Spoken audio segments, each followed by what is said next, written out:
1961년 11월 11일 이스라엘 예루살렘. 전 세계의 시선이 한 평범해 보이는 남자의 얼굴에 꽂힙니다. 수백 명의 방청객과 전 세계에서 몰려든 기자들이 숨을 죽인 가운데 법정 한복판에는 기이한 구조물이 서 있습니다. 바로 특수 제작된 방탄 유리 상자입니다. 이 상자는 분노한 생존자들의 습격으로부터 피고인을 보호하기 위한 것이기도 했지만 동시에 인류 역사상 가장 거대한 악을 가두어둔 투명한 감옥이기도 했습니다.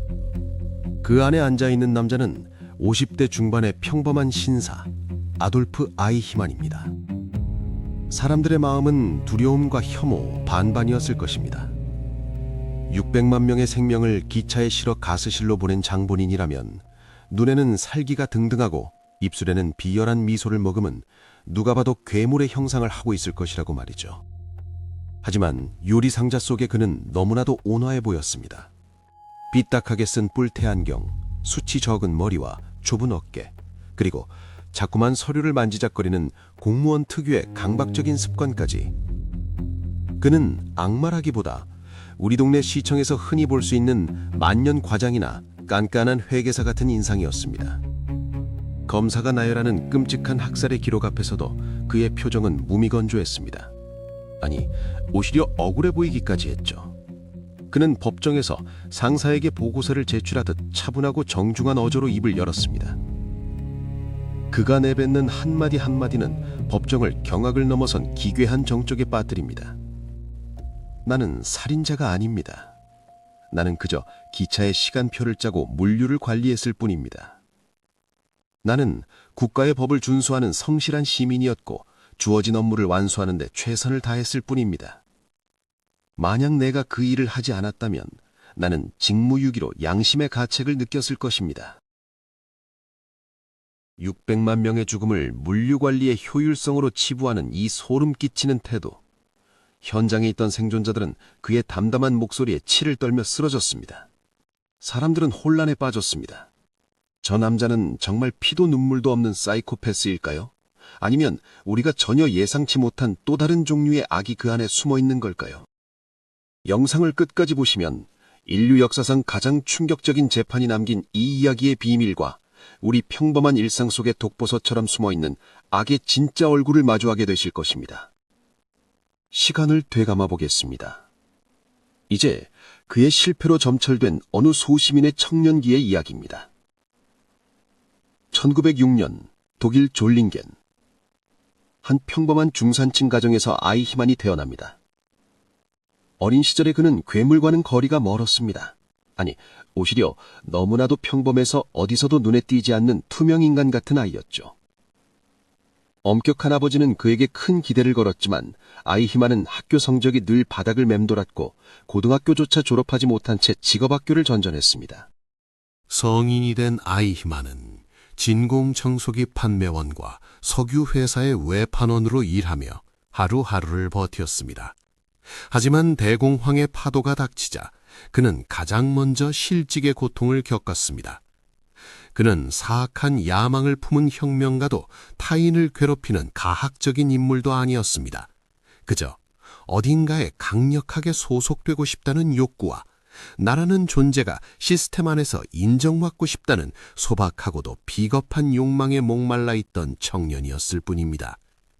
그에게 나치즘의 등장은 정치적 신념의 선택이 아니었습니다. 그것은 실직한 청년에게 주어진 최고의 직장이자 제복을 입고 거리를 당당히 걸을 수 있게 해준 사회적 신분의 상승이었습니다. 1932년 그는 친구의 권유로 나치당과 친위대에 가입합니다. 보잘것없던 영업사원이 번듯한 은색 해골 문양이 새겨진 제복을 입었을 때 느꼈던 그 안도감과 자부심을 상상해 보십시오. 그는 이제 더 이상 무능한 낙오자가 아니었습니다. 그는 히틀러라는 거대한 태양 아래서 움직이는 국가기계 정의 부품이 되었습니다. 아이히만은 나치즘의 인종주의 이론을 공부하기보다 어떻게 하면 상관의 지시를 오차없이 수행할 것인지에만 집착했습니다. 그는 상급자가 던지는 칭찬 한마디에 영홍을 팔 준비가 되어 있었습니다. 그에게 정의란 상관의 명령이었고 불이란 명령을 효율적으로 처리하지 못하는 무능함이었습니다. 이 지극히 평범하고도 맹목적인 인정 욕구가 인류 최대 비극의 서막을 여는 열쇠가 될 줄은 본인조차 몰랐을 것입니다. 아이히만은 친위대 내에서 자신의 진짜 천직을 발견합니다. 그것은 바로 물류와 행정이었습니다. 그는 수만 명의 사람을 어디서 어디로 옮기는 스케줄을 짜고 기차 배차 간격을 조절하는 데 탁월한 재능이 있었습니다. 그는 유대인을 사람으로 보지 않았습니다. 그에게 유대인은 효율적으로 처리해야 할 화물이자 데이터상의 숫자에 불과했습니다. 그는 살인이나 학살이라는 단어를 철저히 금기시했습니다. 대신 최종 해결책, 특별 처리, 재배치라는 세련되고 건조한 행정 용어를 사용했습니다.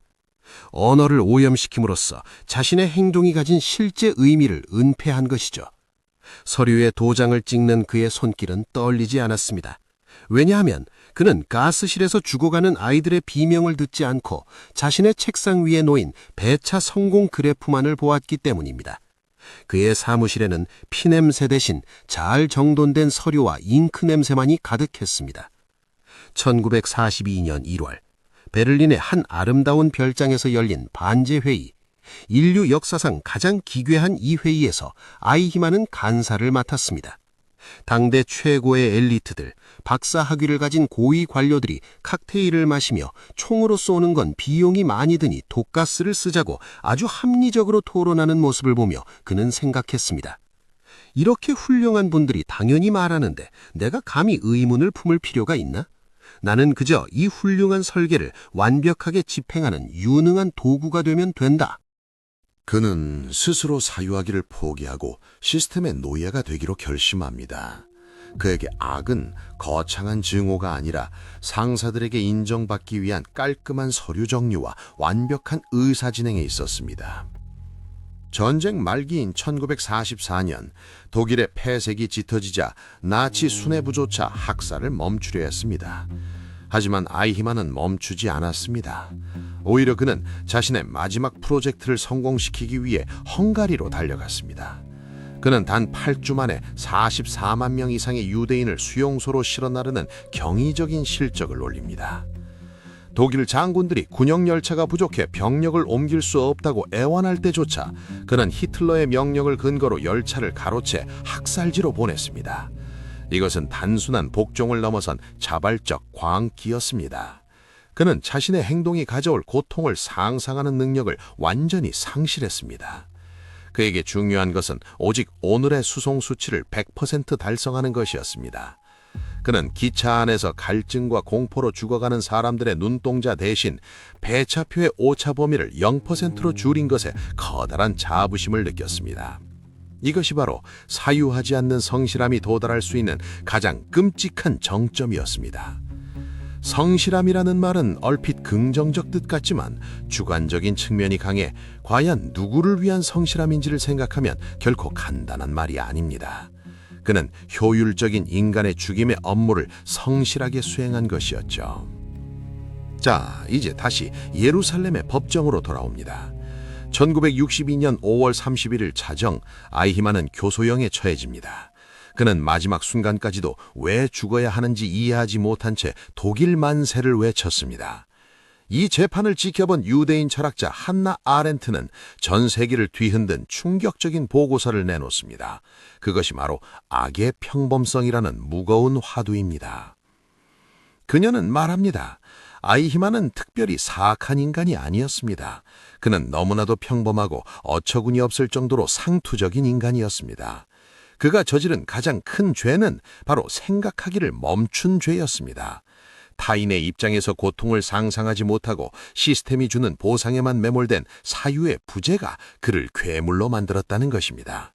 악은 거창한 뿌리를 가진 나무가 아니라 우리가 스스로 생각하기를 멈추는 바로 그 지점에서 자라나는 곰팡이와 같습니다.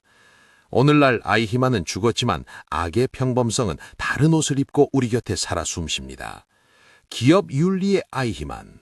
한 자동차 기업의 엔지니어가 상사의 지시로 배기가스 수치를 조작하는 소프트웨어를 개발한다고 가정해 봅시다. 그는 퇴근 후 아이들과 노는 자상한 아버지이지만 사무실에서는 회사의 이익을 위해 내 할 일을 할 뿐이라며 죄책감을 지웁니다. 그의 성실한 코드가 수만 명의 폐를 망가뜨릴 때 그는 나는 시키는 대로 했을 뿐이라는 아이히만의 변명을 되풀이합니다. SNS에서 벌어지는 무차별적인 비난과 폭로를 보며 무심코 좋아요를 누르고 공유하는 우리는 어떻습니까? 남들도 다 하니까, 분위기가 그러니까 라는 이유로 우리는 손가락 끝으로 타인의 영혼을 가스실로 실어 나릅니다. 모니터 뒤에 우리는 평범하지만 그 순간 우리는 디지털 아이히만이 됩니다. 알고리즘이 떠먹여주는 혐오와 차별의 정보를 비판 없이 수용하며 고개를 끄덕이되 우리는 시스템이 설계한 증오의 기계 속에 탑재된 소모품이 됩니다. 알고리즘이 추천해줘서 봤을 뿐이라는 말은 상관의 명령을 따랐을 뿐이라는 말과 소름 끼치도록 닮아 있습니다. 당신은 지금 당신의 생각으로 살고 있습니까?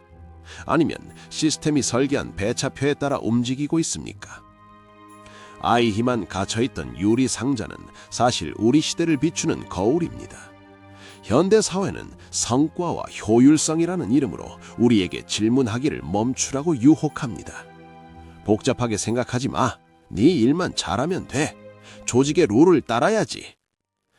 하지만 아이히만의 비극은 우리에게 경고합니다. 사유하기를 멈추는 순간 우리는 언제든 거대한 악의 부속품이 될 수 있습니다. 선은 가만히 앉아있는 것이 아닙니다. 치열하게 고민하고 나의 행동이 보이지 않는 곳에서 누군가의 눈물이 되지 않는지 상상하는 능동적인 노력입니다. 거대한 기계의 부속품이 되기를 거부하고 고통받는 타인의 얼굴을 직시하는 것만이 우리 안에 잠든 작은 아이히만을 깨우지 않는 유일한 방법입니다. 역사는 기록되기 위해서가 아니라 오늘을 사는 우리에게 질문을 던지기 위해 존재합니다. 당신은 지금 당신의 생각으로 살고 있습니까? 아니면 시스템이 설계한 배차표에 따라 움직이고 있습니까? 질문이나 의견은 댓글로 남겨주세요. 여러분의 생각이 역사가 됩니다. 에피소드 인물 세계사였습니다. 감사합니다.